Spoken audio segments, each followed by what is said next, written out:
आगम के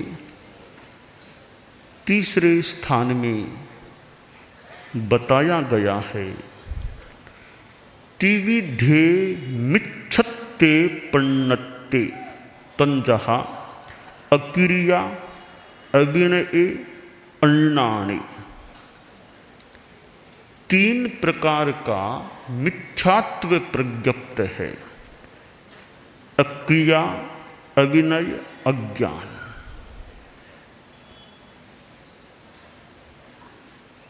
मिथ्यात्व का अर्थ है असमीचीनता, असम्यकपन, यानी सही न होना। सही न होना मिथ्यात्व हो जाता है। तीन प्रकार का मिथ्यात्व। पहला है अक्रिया, कार्य प्रवृत्ति जो आदमी करे वो सही ढंग से न करे तो वह भी अक्रिया रूप में मिथ्यात्व हो जाता है। अब कार्य सही ढंग से कैसे नहीं होता है? देखिए, एक आदमी बोलता है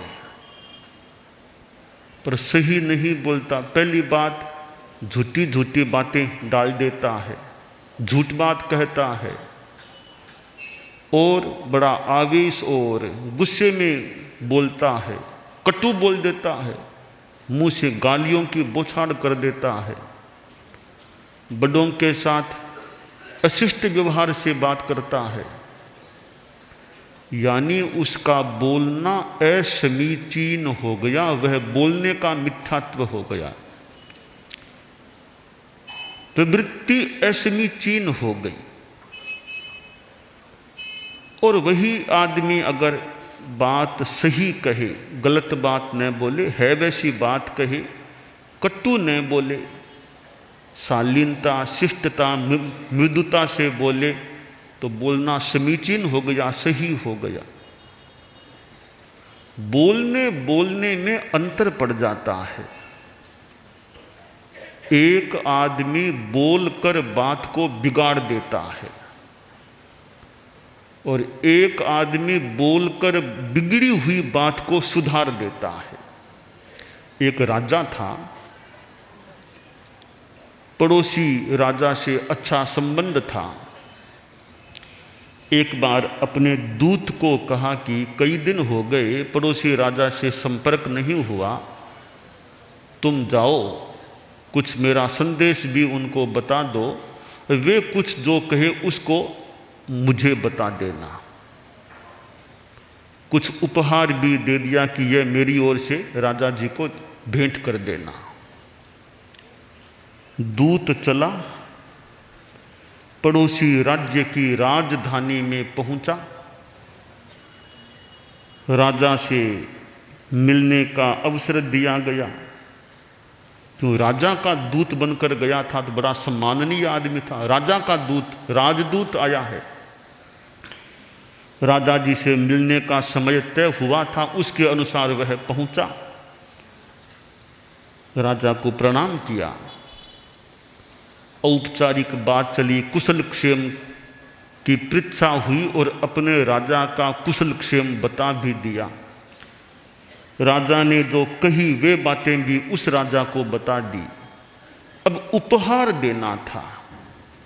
उपहार में कई चीजें थी। एक चीज थी कपड़ा, अच्छा वस्त्र था भेंट में देने के लिए, तो और चीजें दी। वह कपड़ा जब उसने आगे बढ़ाया राजा की ओर तो नासमझी के साथ बोला कि महाराज, हमारे राजा जी ने एक वस्त्र भी भेजा है, आपके कफन में काम आ जाएगा, आपके कफन में काम आ जाएगा।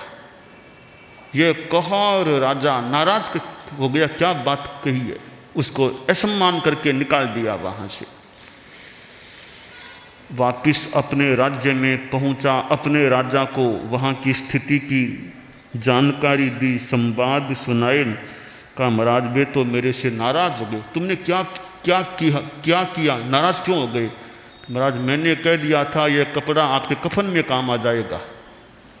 करे मूर्ख आदमी, ऐसे कोई बोलने का तरीका होता है? ठीक है। इस राजा ने सोचा बात को सुधारना पड़ेगा, थोड़ा राजा नाराज हो गया है। एक दूसरे दूत से कहा कि अब तुम जाओ, थोड़ी बात चतुराई से करना, अच्छी तरह करना। ठीक है महाराज। उसको भी उपहार दिया कि रवाना हो जाओ। वह भी पहुंचा समय पर, राजा वहां के राजा के पास गया, औपचारिक बात की, फिर वह कपड़ा भेंट में दिया। बोला महाराज हमारे राजा जी ने और आपके मित्र ने यह संदेश दिया है कि जैसे कपड़े में ये ताने बाने है वैसे दोनों राज्यों के संबंध हमेशा मजबूत बने रहे। राजा खुश हुआ, बहुत अच्छी बात कही है, बड़ा उसका सम्मान किया, उसको सत्कार दिया और फिर वहां से विदा कर दिया। तो एक असमीचीन बोलना हो गया, यह कपड़ा आपके कफन में काम आ जाएगा, असमीचीन बोलना हो गया, और ताने बाने की बात बता करके उसको खुश कर दिया, वह समीचीन बोलना हो गया। तो एक मिथ्यात्व क्रिया हो गई, एक समीचीन क्रिया हो गई। एक आदमी से कोई मिलता है, कोई बड़ा आदमी है, और मिले और हाथ जोड़ लिए थोड़े से, अच्छा व्यवहार की दृष्टि से समीचीन क्रिया, अच्छा मिलना हो गया। कोई साधु के पास भी आया, साधु के पास आया और हाथ जोड़े, वंदना की, तो समीचीन व्यवहार हो गया। साधु के पास आए ऐसे ही सीधा खड़ा रह जाए, थोड़ा अभिनय का व्यवहार भी करे, तो असमीचीन क्रिया हो जाती है। तो हमारी कायिक चेष्टा भी असमीचीन समीचीन हो सकती है। एक आदमी से कोई मिले, मिलते ही चेहरे पर कुछ गुस्से का अंश दिखे, प्रभाव दिखे, तो समीचीन मिलना नहीं। एक मिलते ही प्रसन्नता झलके तो मिलने का व्यवहार अच्छा हो गया। छोटे संत बड़े संतों के पास जाए, हाथ जोड़े, वंदना करे, अच्छा व्यवहार हो गया। कोई संत आया, आओ साहब बैठो, कंबल दिया, बिठाया, अच्छा व्यवहार। आयार बड़े संत आए, उठना तो खैर नहीं भी किया, पर व्यवहार भी अच्छा नहीं किया, न बैठने का कहा, न पानी पीने के लिए कहा, यानी वो व्यवहार अच्छा नहीं निभाया, तो व्यवहार में कमी की बात हो सकती है। कोई आए तो उसको अच्छी तरह बिठाएं, सम्मान दें, अच्छा व्यवहार हो जाता है। आप लोग गृहस्थ हैं, आपके घर में कोई आदमी आए बाहर से, तो आओ साहब बिराजो, बैठो, कुर्सी दे दी, बैठे, कब क्या लाऊं, पानी लाऊं या चाय लाऊं या और कुछ जूस लाऊं, थोड़ा पूछ लिया, व्यवहार अच्छा हो गया। कोई आए, कोई न पूछे न बात, सीधा ही ऐसे ही विदा कर दिया, तो गार हस्थोचित व्यवहार अच्छा नहीं हुआ। तो शास्त्रकार ने बताया है कि मिथ्यात्व एक अक्रिया, समीचीन व्यवहार, समीचीन क्रिया न करे, वह अक्रिया मिथ्यात्व हो जाता है। मन में भी उल्टे पुल्टे विचार कर ले, उसका अनिष्ट हो, ऐसा हो, यह असमीचीन क्रिया हो गई।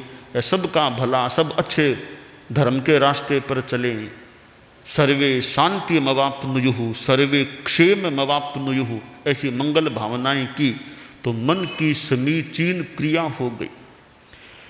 तो पहला मिथ्यात्व है अक्रिया। दूसरा मिथ्यात्व शास्त्रकार ने बताया है अभिनय। अभिनय भी मिथ्यात्व है, छोड़ देना। अभिनय में क्या होता है, संबंध विच्छेद कर देना।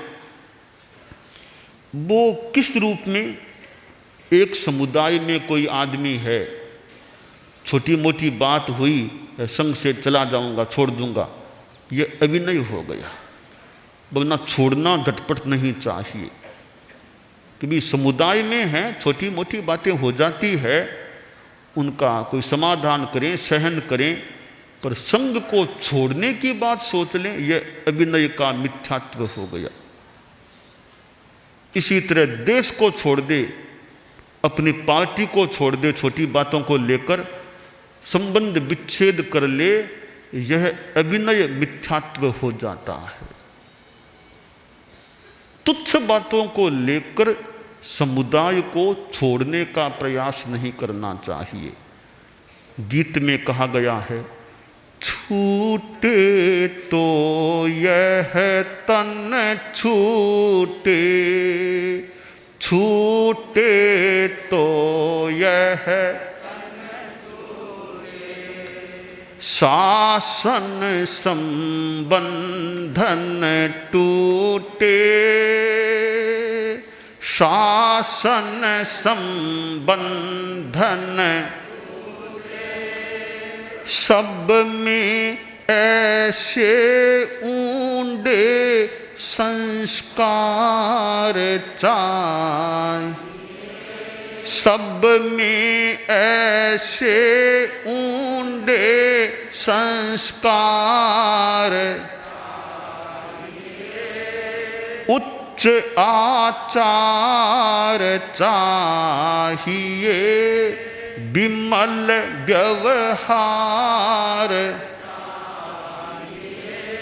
सत्य साकार चाहिए, गुरुवर हमको मर्यादा का आधार चाहिए।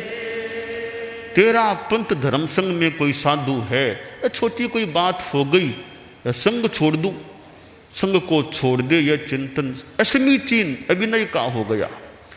और निष्ठा यह जागे कि छोटी बातों को लेकर शरीर तो कभी छूटेगा तो छूटेगा, पर शासन का संबंध नहीं टूटेगा छोटी बातों को लेकर। तो ऐसे ऊंडे संस्कार हों कि शासन को नहीं छोड़ना, सत्य साकार, विमल व्यवहार, उच्च आचार हो, तो हे गुरुवर हमें मर्यादा का आधार चाहिए। तो शास्त्रकार ने कहा अभिनय मिथ्यात्व है कि देश को छोड़ देना या समुदाय को छोड़ देना अभिनय का मिथ्यात्व होता है। तीसरा मिथ्यात्व बताया है शास्त्रकार ने अज्ञान। अज्ञान भी मिथ्यात्व, सम्यक ज्ञान नहीं है।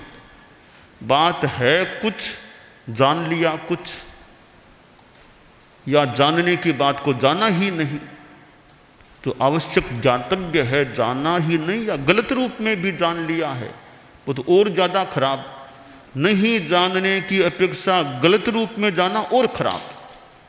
बात है कुछ, जान ली मान ली और कुछ, तो वैसा भी नहीं होना चाहिए।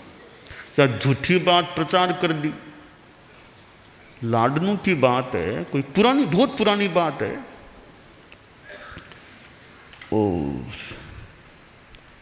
गुरुदेव तुलसी एक बार लाडनू में विराजमान थे। लाडनू में अपने साधियों का सेवा केंद्र है। सेवा केंद्र में वो दो ऐसे मकान हैं, वैसे एक नहीं वैसे दो हैं, वो दो खंड हैं, दो हवेलियां मान लें। तो उधर कोई वहाँ एक पीर जी का कोई स्थान है। पीर जी की बात, पीर जी आते हैं ऐसा पहले चलता था। हालांकि अभी भी वो स्थान है, हम लोग जाते हैं तो वहाँ मंगल पाठ भी बोलते हैं। वो नीचे ऐसे पीर जी का स्थान बना हुआ है। संत लोग वहाँ थे। संतों ने सुना कि पीर जी हैं, और कभी कभी पीर जी आते भी हैं। एक संत यूँ सोए हुए थे, मैं भूल न करूँ तो मुनिश्री बुद्धमल जी स्वामी, विद्वान संत, उनकी बात है। रात को सोए और कोई बीच में नींद जागी होगी, कुछ अंधेरा भी, उस जमाने में अंधेरा भी रहा होगा, तो उनको ऐसा लगा कि उधर पास में कोई बैठा है। तब वो बात उनके दिमाग में आ गई कि हाँ, वो पीर जी की जो बात सुनी थी कि पीर जी आते हैं कभी, लगता है आज पीर जी आ गए रात में। थोड़ा सा भय भी होना काफी संभव है कि पीर जी आ गए, क्या करें। अब उनको संभवतः पीर जी मान लिया, यह उनका मिथ्या ज्ञान था। वो पीर जी नहीं, वो कुछ था, पीर जी मान लिया। कई बार कल्पना से, झूठी कल्पना से आदमी भयभीत हो जाता है। बात है कुछ नहीं, तो काल्पनिक कारण से भय मन में पैदा हो जाता है। तो पीर जी आ गए, पीर जी आ गए। थोड़ा सा क्या उनके मन में आया, साहस जागा, क्या हुआ, उनके पास ओगा था। उन्होंने वो ओगा लेकर उनके लगाने की चेष्टा की कि देखें क्या होता है। ओगा लगाया, एक कपड़ा नीचे गिरा, अंदर क्या था, मून, कोई बड़ा मटका, वो मटका पड़ा था अंदर। तो पीर जी कुछ नहीं, मटका ही पीर जी का रूप ले लिया मानो। अगर पीर जी ऐसे को मान ले तो एक तरह से वो मिथ्या ज्ञान, अज्ञान हो गया। मैंने संक्षेप में बात को बताने का प्रयास किया अपनी शैली में। इस प्रकार मिथ्या ज्ञान हो जाता है कुछ, जान ले कुछ। है तो रस्सी, मान लिया सांप, रस्सी को सांप मान लिया। तो वह कई बार ऐसा अज्ञान हो जाता है। पहले होली के दिन होते कहीं कहीं तो बच्चे लोग यूँ एक नकली सांप को ऐसे रात में ऐसे रस्सी से बांधा, इसको यूँ चलाते, जैसे उधर से वो रस्सी खींचा, सांप सा आया, राहगीर देख के तत्काल घबराता, रही सांप सांप सांप। तो रस्सी को या बनावटी चीज को असली सांप मान लेना, यह अज्ञान होता है। तो अज्ञान भी अपने आप में मिथ्यात्व होता है। तो यह 3 प्रकार का मिथ्यात्व सूत्रकार ने ठाणंग में बताया है कि अक्रिया, क्रिया समीचीन न करे, ठीक तरह चले नहीं, ठीक तरह भोजन न करे। भोजन करना है, उस समय तो शांति रहे, अब भोजन में हूँ आयो तू चाल, फटाफट फटाफट खा लेता है। यह सामान्यतया समीचीन क्रिया नहीं। भोजन में जल्दबाजी नहीं करनी चाहिए, भोजन में शांति रहनी चाहिए। भोजन में जल्दबाजी नहीं, शौच क्रिया में अनावश्यक जल्दबाजी नहीं करनी चाहिए। शौच क्रिया ठीक आराम से होनी चाहिए। तो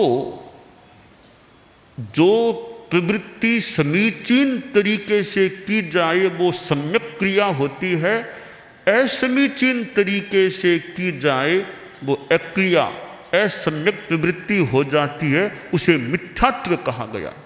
अक्रिया को भी मिथ्यात्व कहा गया है। और अभिनय, इतना साहस की समुदाय को छोड़ दूं, देश को छोड़ दूं, गांव को छोड़ दूं, छोटी बात को लेकर के, यह अभिनय होता है। संघ का, शासन का अभिनय है, राष्ट्र का अभिनय है, गांव का अभिनय है। तो यह सहन करने की वृत्ति होनी चाहिए, झटपट छोड़ने की वृत्ति नहीं पनपनी चाहिए, नहीं होनी चाहिए। और अज्ञान से आदमी बचे कि ज्ञान सम्यक करूं, गलत ज्ञान मेरे में न हो जाए। तो आदमी सही ज्ञान को बढ़ाने का प्रयास करे। सही ज्ञान स्वाध्याय से भी मिल सकता है और बड़ों से सुनकर के भी जानकारियां मिल सकती हैं। परम पूज्य गुरुदेव तुलसी कभी कभी अपने कुछ संस्मरण भी फरमाते, सुनाते, बातें पुरानी बात फरमाते। परम पूज्य आचार्य महाप्रज्ञ जी जो पुराने ग्रंथों को पढ़ाते, संस्कृत के ग्रंथ, ऐसे पुराने ग्रंथ पढ़ाते थे, तो बड़ों से ज्ञान मिल सकता है, ज्ञानियों से ज्ञान मिल सकता है। बहुश्रुत हो उससे ज्ञान मिल सकता है। और यह प्रवचन भी तो एक ज्ञान का ही साधन है। प्रवचन व्याख्यान सुने ज्ञानी साधु साधियों का, चारित्रात्माओं का, तो प्रवचन श्रवण से भी आदमी को अनेक जानकारियां प्राप्त हो सकती हैं। और प्रवचन श्रवण तो एक तरफ जानकारियां, साथ में सामायिक भी आदमी कर ले तो प्रवचन श्रवण भी हो गया, सामायिक का लाभ भी हो गया, दोनों लाभ हो गए। तो प्रवचन में तो चतुर्मास में, सावन भादवे के महीने में तो विशेष रूप से यह संवत्सरी तक का जो कालमान है चतुर्मास का, सामायिक व्याख्यान में जितनी अनुकूलता हो, सामायिक का साथ में अभ्यास हो जाए तो द्विधा 2 प्रकार का लाभ प्राप्त हो सकता है। और अच्छा ज्ञानी कोई व्याख्यानी हो तो उससे जानकारियां भी मिल सकती हैं, और व्याख्यान कैसे देना, बोलना कैसे, उसकी कला भी प्राप्त हो सकती है। कोई गुरुदेव तुलसी का व्याख्यान सुने, ध्यान से सुने, तो कैसे गाना, कैसे फरमाना, कैसे कई बातों की गृहीति हो सकती है। आचार्य महाप्रज्ञ जी को किसी ने सुना हो, कैसे बात को प्रस्तुत करना, कैसे स्पष्ट बोलना, आवाज कैसे स्पष्ट रहे, ऐसी अनेक बातें अच्छे वक्ता से, व्याख्यानी चारित्रात्मा से ज्ञात हो सकती है। और एक चारित्रात्मा की सन्निधि में बैठने का मौका मिले, वह भी अच्छी बात है। एक चारित्रात्मा के आसपास बैठे उपासना का भी लाभ हो गया, तो ज्ञान का लाभ, उपासना का लाभ, साथ में सामायिक का लाभ, तो अनेक लाभ प्रवचन श्रवण के साथ हो सकते हैं।